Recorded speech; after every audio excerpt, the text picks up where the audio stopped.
Friends, இது 11th standard revision video part 2. Part 1ல் வந்து ஃபஸ்ட் லெசன்லேருந்து 4th லெசன் வரைக்கும் முடிச்சிருக்கோம். இந்த செகண்ட் பார்ட் வீடியோ இதில் வந்து 5th லெசன்லேருந்து 8th லெசன் வரைக்கும் பார்க்க போகிறோம். ரொம்ப குயிக்காக ரிவிஷன் பண்ணுன்றதுக்காக தான் இது போல் ஒரு டேப்லர் காலம் மெத்தடில் போட்டு நம்ம பண்ணுறோம்.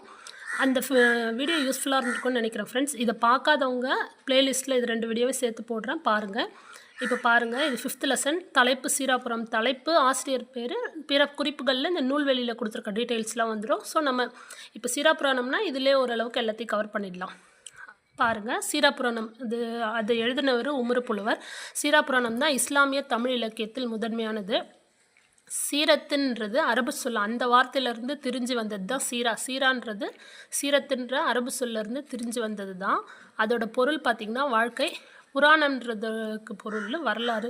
ஸோ வாழ்க்கை வரலாறு தான் சீரா புராணம். அது யாரோட வாழ்க்கை வரலாறுனா நபிகள் பெருமானின் வாழ்க்கை வரலாறு. அவரோட வாழ்க்கை வரலாறு தான் சீரா புராணத்தில் உமறு புலவர் சொல்லியிருப்பார். உமறு புலவர் யாருன்னா எட்டயபுரத்தின் அரசவை புலவராக இருந்தவர். கடிகை முத்து புலவரின் மாணவர். வள்ளல் சீதகாதியின் வேண்டுகோளுக்கு இணங்க தான் இவர் இந்த சீரா புராணத்தை ஏற்றிருப்பார். பாருங்கள். அதுக்கப்புறம் இதில் சீரா புராணத்தில் 3 காண்டங்கள், 92 படலங்கள், 5027 விருத்த பாடல்கள் இருக்குது. அந்த 3 காண்டங்கள் எதுனா விலாதத்து காண்டம், நுபுவத்து காண்டம், ஹிஜ்ரத்து காண்டம். நபிகள் நாயகத்து மீது முதுமொழி மாலை என்ற நூலையும் இயற்றியுள்ளார். இது எழுதுனது இல்லாமல் முதுமொழி நூலையும் எழுதியிருக்காரு அப்படின்னு சொல்லியிருக்காங்க. இவரை உமறு புலவர் ஆதரித்தவர்கள் யாருன்னா வள்ளல் சீதகாதி, அப்புறம் அபுல் காசிம் மரைக்காயர். இவங்க 2 பேரும் ஆதரிச்சிருப்பாங்க. இந்த பனி அகமது மரைக்காயர்ன்றவர் தான் சின்ன சீராவை எழுதியிருப்பார். அந்த சின்ன சீரான்றது என்னென்னா, உமறு புலவர் வந்து சீரா புராணம் எழுதுறதுக்கு முன்னே, அந்த நூல் எழுதுறதுக்கு முன்னே இறந்துடுவார். அதனால் அதோட தொடர்ச்சியாக எழுதின நூல் தான் சின்ன சீரா. நூலை முடிப்பதற்கு முன்பே உமறு புலவர் இறந்தமையால் அதன் தொடர்ச்சியாக எழுதிய நூல் தான் சின்ன சீரா. அது எழுதினவர் பனி அகமது மரைக்காயர். இதோட இந்த சீரா புராணம் முடியுது. அடுத்தது, அதாவது இது 5th லெசனில் இருக்குது. 2வது வந்து அகநானூறு. பாருங்கள், பெருங்கடல் முகுந்த அப்படின்னு தான் பாடல் தொடங்கும். அது எந்த திணையில் வருதுன்னா குறிஞ்சி திணையில் வருது. துறை வந்து இரவில் சிறைப்புறமாக தோழி சொல்லியது, அந்த துறையில் வருது. அப்புறம் பார்த்திங்கன்னா இந்த 400 பாடல்களோட கணக்கு பாருங்கள். இதுதான் களிற்றியானை நிறையில் 120, மணிமிடை பவளத்தில் 180, நித்தில கோவையில் 100. இது இந்த 3த்துலேயும் வந்து இத்தனை பாடல்கள் இருக்குதுன்னு சொல்லிட்டு அகநானூரில் இருக்கும். இந்த பெருங்கடல் முகுந்தன்ற பாடல் எழுதினவங்க வீரை வெள்ளியன் தித்தனார். இவங்க பாடி ஒரே ஒரு பாடல் பகுதி தான் நமக்கு பாடப்பகுதியில் கொடுத்துருக்காங்க.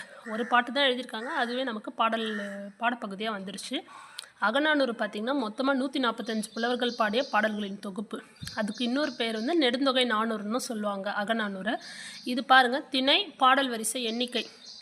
இது எப்படி நம்ம ஞாபகம் வச்சுக்க போகிறோம்னா, குறிஞ்சியில் பார்த்திங்கன்னா இந்த பாடல் வரிசை, அதாவது 2வது பாடல், 8வது பாடல், அது 2வதுன்னா 12, 22, 32, 42 அப்படி போகும். 8, 18, 28 இந்த பாடல்கள் மட்டும்தான் குறிஞ்சி திணையை சேர்ந்ததாக இருக்கும். ஸோ அந்த மாதிரி பார்த்திங்கன்னா எண்ணிக்கை 80 பாட்டு வரும். இது எப்படி நம்ம ஞாபகம் வச்சுக்க போகிறோம்னா, குறிஞ்சின்னா மலை நமக்கே தெரியும். இப்போ மலை மேலே எப்படி ஏற முடியும்? 2 8 வச்சு போனால் தான் மலை ஏற முடியும். நம்ம யூஸ்வலாக 8னா 8 வச்சு போகிறதுன்னு தானே நம்பர் ஞாபகம் வைப்போம், ஷார்ட்கட்டு. ஸோ 2 8 வச்சு போனோம்னா தான் நம்மளால் மலை மேலே ஏற முடியும்னு ஞாபகம் வச்சுக்கோங்க. அப்போ 2ம் 8ம் குறிஞ்சிக்கு வரும். அது முடிஞ்சிடுச்சுன்னா அதுக்கப்புறம் இந்த ஆர்டர் உங்களுக்கு தெரியும். குறிஞ்சி, முல்லை, மருதம், நெய்தல், பாலை. இந்த 2 8 எழுதிட்டோம்னா அடுத்த நம்பர் ஈவன் நம்பர் என்ன 4, அதுக்கு அடுத்து 6. ஆல்ரெடி 8 முடிச்சிட்டதுனால அதுக்கப்புறம் 10 தான் வரும். ஸோ 10ஓடு முடிச்சுட்டு எல்லா ஆட் நம்பர்ஸையும் தூக்கி பாலையில் எழுதிக்கணும். சரிங்களா? ஆட் நம்பர் எல்லாமே பாலையில் வந்துடும். அப்போ அதோட கவுண்ட்டு 200. இதெல்லாம் 40 40 40. ஆட் நம்பர்ஸ் வர பாடல் வரிசையெல்லாம் பாலையில் வர்றதுனால 200. இது டோட்டலாக ஆட் பண்ணிங்கன்னா 400 பாடல்கள் வரும். அடுத்து ஆத்மநாம் கவிதைகள். இது எழுதினவர் ஆத்மநாம். அவரோட இயற்பெயர் பார்த்திங்கன்னா மதுசூதனன். அவர் தமிழ் கவிதை ஆளுமைகளில் குறிப்பிடத்தக்கவர் அப்படின்னு கொடுத்துருக்காங்க. இவரோட முக்கியமான கவிதை தொகுப்புன்னு பார்த்திங்கன்னா காகிதத்தில் ஒரு கோடு தான் முக்கியமான கவிதை தொகுப்பு. இவர் நடத்திய சிற்றிதழ் பேர் ழ. தமிழ் எழுத்து ழ இருக்குல்ல, அந்த எழுத்தில் தான் இவர் சிற்றிதழ் நடத்தினார். இவர் இயங்கிய தலங்கள்னு எதை கொடுத்துருக்காங்கன்னா கவிதை, கட்டுரை, மொழிபெயர்ப்பு, இதெல்லாம் இவர் இயங்கிய தலங்கள்னு கொடுத்துருக்காங்க. அடுத்து 6வது இயலில் குற்றால குறவஞ்சி. இது எழுதினவர் திரிக்கூடராசப்ப கவிராயர். இந்த குற்றால குறவஞ்சி பார்த்திங்கன்னா குற்றாலநாதரை போற்றி பாடப்பட்டது. அது குற்றாலம் எங்கே இருக்குன்னா தென்காசியில் இருக்குது. அதை அங்கே இருக்கிறது இவரோட திரிக்கூடராசப்ப கவிராயரோட கவிதை கிரீடம்னு சொல்லிட்டு குற்றால குறவஞ்சி நூலை தான் சொல்லுவாங்க. இவர் பார்த்தீங்கன்னா, மதுரை முத்துவிசயரங்க சொக்கலிங்கர் விருப்பத்திற்கு இணங்க பாடி அரங்கேற்றப்பட்டது அப்படின்னு யாருன்னா, இப்போ திரிகுட ராசப்ப கவிராயர் யாருக்காக எழுதியிருப்பாருன்னா, இவர் முத்துவிசயரங்க சொக்கலிங்கனார் அவரோட விருப்பத்துக்காக தான் எழுதியிருப்பார். குற்றாலநாதர் கோவில் பணிபுரியும் காலத்தில் சைவ சமய கல்வியிலும் இலக்கிய இலக்கணங்களிலும் தேர்ச்சி பெற்றார். இந்த இடத்துல குற்றாலநாதர் கோவிலில் இருந்தப்போ இவர் திரிகுட ராசப்ப கவிராயர் வந்து இதிலெல்லாம் தேர்ச்சி பெற்றிருக்காருன்னு கொடுத்துருக்காங்க. பார்த்திங்கன்னா இது திருநெல்வேலியில் தான் இருக்கும் இந்த குற்றாலம், அதனால் திருநெல்வேலி. இவரோட சிறப்பு பெயர் பார்த்திங்கன்னா திருக்குற்றாலநாதர் கோவில் வித்வான் அப்படின்னு சொல்லுவாங்க. இவரோட சிறப்பு பெயர் திருக்குற்றாலநாதர் கோவில் வித்வான். இவரோட பிற நூல்கள் எதுன்னு பார்த்திங்கன்னா, குற்றாலத்தின் மீது தலப்புராணம் எழுதியிருக்காரு. அது மேலே மாலை, சிலேடை, பிள்ளைத்தமிழ், யமக அந்தாதி இதெல்லாம் எழுதியிருக்காரு. இது எல்லாத்தையுமே வந்து குற்றாலத்தின் மீது வச்சு எழுதியிருக்காரு. இதெல்லாம் தான் அவரோட பிற நூல்கள், திரிகுட ராசப்ப கவிராயரோட இது. அதுக்கு அடுத்து பாருங்கள் திருசாழல். திருசாழல்ன்றது திருவாசகத்துலேருந்து எடுத்திருக்க பாடல்கள் தான் திருசாழல்.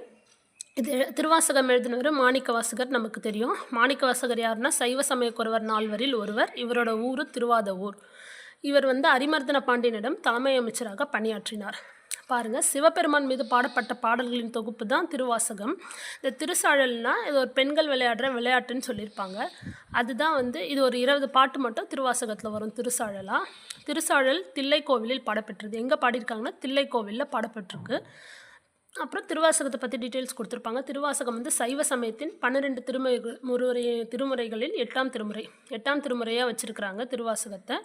அதில் 51 திருப்பதிகங்கள் இருக்குது, 658 பாடல்கள், 38 சிவத்தலங்கள் பாடப்பெற்றுள்ளன. இதெல்லாம் இருக்குது. 51 திருப்பதிகங்கள், 658 பாடல்கள், 38 சிவத்தலங்கள் பாடப்பட்டிருக்கு. இதுக்கு முழுசும் ஆங்கில மொழிபெயர்ப்பு யாருன்னு பார்த்தீங்கன்னா ஜியு போப் தான் எழுதியிருப்பார். திருவாசகத்தோட முழுமையான ஆங்கில மொழிபெயர்ப்பு. மோஸ்ட்லி பார்த்திங்கன்னா ஆங்கில மொழிபெயர்ப்புனாலே ஃபஸ்ட்டு ஜியு போப் தான் வருவார். அதிகபட்சம் எல்லா நூல்களுக்குமே ஆங்கில மொழிபெயர்ப்புனா ஜியு போப் தான் வருவார். அப்போ 7வது இயல் புரட்சி கவி எழுதினவர் பாரதிதாசன். அவரோட இயற்பெயர் கனக சுப்புரத்தினம் தெரியும். இவர் வந்து 1937 தான் இந்த புரட்சி கவின்ற நூலை எழுதினார். இது எதை தழுவி எழுதுனா பில்கணியம்ன்ற வடமொழி காவியத்தை தழுவி எழுதப்பட்டது தான் புரட்சி கவி. அது வந்து 1937 எழுதினார். இவர் வந்து குயில்ன்ற இலக்கிய இதழ் நடத்தியிருக்காரு. இவரோட இவர் பேரில் பல்கலைக்கழகம் திருச்சியில் இயங்கிட்டு வருது. இதெல்லாம் எக்ஸ்ட்ரா டீட்டெயில்ஸ் கொடுத்துருக்காங்க. மொழி, இனம், குடியாட்சி உரிமைகள் இதெல்லாம் வந்து அவரோட பாடல்களில் வெளிப்படுத்தியவர் யாருன்னா பாரதிதாசன் தான். இதெல்லாம் வந்து ஒரு உயர்வாக சொல்லியிருப்பார், அதிகமாக சொல்லியிருப்பாருன்னு. ஃப்ரெஞ்சு மொழியில் அமைந்த தொழிலாளர் நல சட்டத்தை தமிழ் வடிவில் தந்தவர். ஃப்ரெஞ்சு மொழியில் இருந்த தொழிலாளர் நல சட்டத்தை வந்து தமிழ் வடிவத்தில் நமக்கு கொடுத்துருக்காரு. இவரோட காப்பியங்கள் பார்த்திங்கன்னா குடும்ப விளக்கு, பாண்டியன் பரிசு, இருண்ட வீடு, சேரத்தாண்டவம் இதெல்லாம் இவரோட காப்பியங்கள். அப்புறம் இவர் சாகித்ய அகாடமி விருது பெற்ற நாடகம் எதுன்னா பிசிராந்தையார். ஃப்ரெண்ட்ஸ், இது வந்து டெட்டில் ஒரு கொஸ்டினாக கேட்டிருந்தாங்க. டெட் பேப்பர் 2ல் கூட வந்துருந்துச்சு. சாகித்ய அகாடமி விருது பெற்ற நாடக நூல் எது பாரதிதாசனோட இதுன்னு கேட்டிருந்தாங்க. ஸோ அது பிசிராந்தையார் தான். அப்புறம் புதுவை அரசின் தமிழ்த்தாய் வாழ்த்து எதுனா இவர் எழுதின வாழ்வினில் செம்மையை செய்பவள் நீ என்ற பாடலை தான் வந்து புதுவை அரசு தன்னோட தமிழ்த்தாய் வாழ்த்தை ஏற்றுக்கிட்டு இருக்காங்க. அடுத்து 7வது இயலில் அடுத்து செகண்ட் ஒன்று இருக்குது. என்னென்னா 10 பதிப்பிழைப்பு அறியாதுன்ற பாடல் இருக்குது. அந்த பாடல் எந்த தலைப்பில் இருக்குன்னா நிறைய வெள்ளம்ன்ற தலைப்பில் இருக்குது. இது பாருங்கள், இதுக்கு எக்ஸ்ப்ளனேஷன் இது சொல்லிட்டு சொல்கிறேன். இது 10 எழுதினவர் குமட்டூர் கண்ணனார். அதாவது இந்த பாட்டில் எழுதினவர் குமட்டூர் கண்ணனார். உம்பர்காட்டில் 500 ஊர்களையும் தென்னாட்டு வருவாயில் பாதியையும் பரிசாக பெற்றார். இந்த பாட்டில் எழுதுனதுக்காக இவர் உம்பர்காட்டில் 500 ஊர்களையும் தென்னாட்டு வருவாயில் பாதியையும் பரிசாக பெற்றார்னு கொடுத்துருக்காங்க. இந்த பாடப்பகுதியில் வந்திருக்க பாட்டோட பாட்டுடை தலைவன் யாருன்னா இமயவரம்பன் நெடுஞ்சேரலாதன் தான். இது இந்த நமக்கு கொடுத்துருக்க பாடப்பகுதியில் இருக்க பாட்டுடை தலைவன். 8 தொகையில் அமைந்த புறத்திணை நூல்களில் ஒன்று. 10 வந்து புறத்திணை நூல். சேர மன்னர்கள் 10 பேரோட சிறப்பெல்லாம் வந்து சொல்கிறது தான் 10. முதல் 10 பாடம் கடைசி 10 பாட்டம் நமக்கு கிடைக்கலன்னு சொல்லியிருக்காங்க. ஒவ்வொரு பாடலுக்கு பின்னாடியும் துறை, வண்ணம், தூக்கு, பாடலின் பெயர் இதெல்லாம் இடம் பெற்றிருக்கும். பாருங்கள், பாடலில் வர சிறந்த சொற்றொடர் தான் பாடலுக்கு தலைப்பாக தரப்பட்டிருக்குன்னு சொல்கிறாங்க. புரியுதுங்களா? அதை வச்சு தான் இந்த பாருங்கள், இப்போ இந்த நிறைய வெள்ளம்ன்ற டாபிக் ஏன் கொடுத்துருக்காங்கன்னா சேரலாதனின் தோற்காரில் இவர் சேரலாதனின் படைவீரர் பகைவர் முன் நிறைய பாலரை போல படைவெள்ளமாக நின்றதால் இந்த தலைப்புன்னு எழுதியிருக்கேன். இது இந்த டீட்டெயில் புக்கில் கொடுத்துருக்காங்க. படைவீரர் பகைவர் முன் நிறைய பாலரை படைவெள்ளமாக நின்றதால் பாருங்கள், நிறைய பாலர்னால் என்ன அர்த்தம்னா நரகத்து வீரர்கள்னு அர்த்தம். அவங்க முன்னாடி ஒரு படை வெள்ளமாக நின்றதுனால தான் நிறைய வெள்ளம்ன்ற டாபிக். ஸோ சொல்லியிருக்காங்க பாருங்கள், சிறந்த சொற்றொடர் எங்கே இருக்கோ அதை தான் தலைப்பாக கொடுப்பாங்கன்னு. இது சிறந்த சொற்றொடராக இருக்கவே தலைப்பாக நிறைய வெள்ளம்ன்றதை கொடுத்துருக்காங்க. இதே போல் இதெல்லாம் கொடுப்பாங்கன்னு சொல்லியிருக்காங்கல்ல, துறை, வண்ணம், தூக்கு இதெல்லாம் கொடுத்துருப்பாங்கன்னு இதுவும் கொடுத்துருக்காங்க பாருங்கள். இந்த பாடல் வந்து திணை வந்து பாடான் திணை, துறை வந்து செந்துரை பாடான் பாட்டு, வண்ணம் ஒழுகு வண்ணம், தூக்கு செந்தூக்கு, பாவகை நேரிசை ஆசிரியப்பா. இந்த பாடல் பதிற்றுப்பத்தில் வர இந்த பதிப்பிழைப்பு அறியாதுன்ற பாடலுக்கு இதெல்லாம் கொடுத்துருக்காங்க. ஜஸ்ட் ரீகால் பண்ணிக்கோங்க. அடுத்து ஒவ்வொரு புள்ளையும், இது 8வது இயல் ஃப்ரெண்ட்ஸ். ஒவ்வொரு புள்ளையும்ல வந்து எழுதினவர் இன்குலாப். அவரோட இயற்பெயர் சாகுல் அமீது. இவரோட கவிதை தொகுப்பு பார்த்திங்கன்னா ஒவ்வொரு புள்ளையும் பெயர் சொல்லி அழைப்பேன்றது தான் கவிதை தொகுப்பு. இவரை பற்றி ரொம்ப டீட்டெயில்ஸ் லைவில் தான் இருக்குது. இவர் கவிதை, சிறுகதை, கட்டுரை, நாடகம், மொழிபெயர்ப்பு எல்லா இலக்கியத்தில் விரிவான தளங்களில் இயங்கியவர். அவரோட மரணத்துக்கு பிறகு அவரோட உடல் வந்து செங்கை அரசு மருத்துவக் கல்லூரிக்கு தானமாக கொடுக்கணும்னு அவர் விருப்பப்பட்டதுனால அது போல் கொடுத்துருக்காங்கன்னு சொல்லியிருக்காங்க. இவரோட இயற்பெயர் சாகுல் அமீத் தான் இருக்குது. அவரோட கவிதை தொகுப்பு ஒவ்வொரு புள்ளையும் பெயர் சொல்லி அழைப்பேன். ஏற்கனவே நம்ம இதை பார்த்துருப்போம் கூட ஒரு வீடியோவில், அதாவது அறிவை விரிவு செய் டாப்பிக்கில் பார்த்துருப்போம்.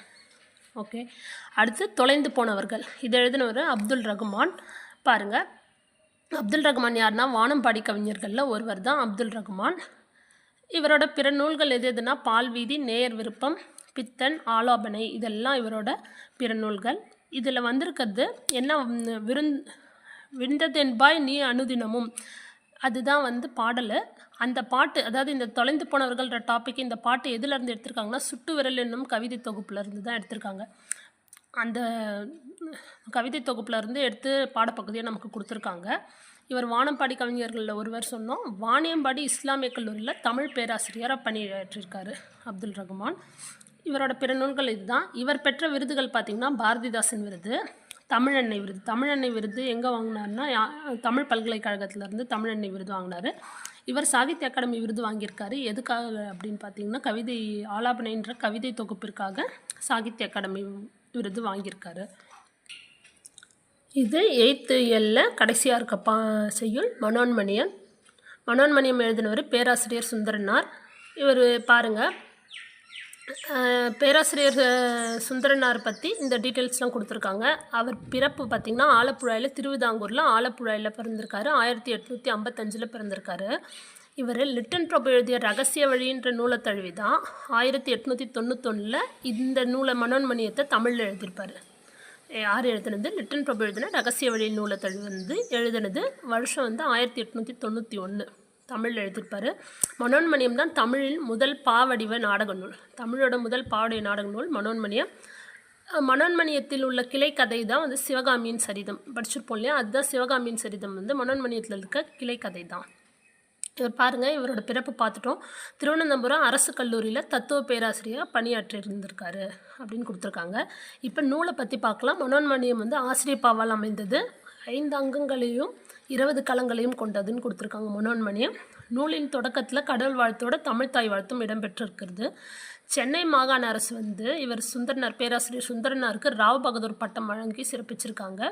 தமிழக அரசு பார்த்திங்கன்னா திருநெல்வேலியில் இவர் பேரில் பல்கலைக்கழகம் ஒன்று நிறுவியிருக்காங்க. மனோன்மணியம் சுந்தரனார் பல்கலைக்கழகம் இருக்கு இல்லையா திருநெல்வேலியில், அது தமிழக அரசு நிறுவி இது அவரை சிறப்பிச்சிருக்காங்க அப்படின்னு சொல்கிறாங்க. பாருங்கள், இதோட 11th ஸ்டாண்டர்ட் கம்ப்ளீட் ரிவிஷன் முடிஞ்சிடுச்சு. ஃபஸ்ட் லெசன்லேருந்து 8th லெசன் வரைக்கும் செயல் பகுதி ஃபுல்லாக நம்ம ரிவிஷன் பண்ணிட்டோம். இந்த வீடியோ யூஸ்ஃபுல்லாக இருந்திருக்கும்னு நினைக்கிறேன். உங்களோட ஃபீட்பேக் கொடுங்க ஃப்ரெண்ட்ஸ். லைக் பண்ணுங்கள், சப்ஸ்கிரைப் பண்ணுங்கள், ஷேர் பண்ணுங்கள். தேங்க்யூ.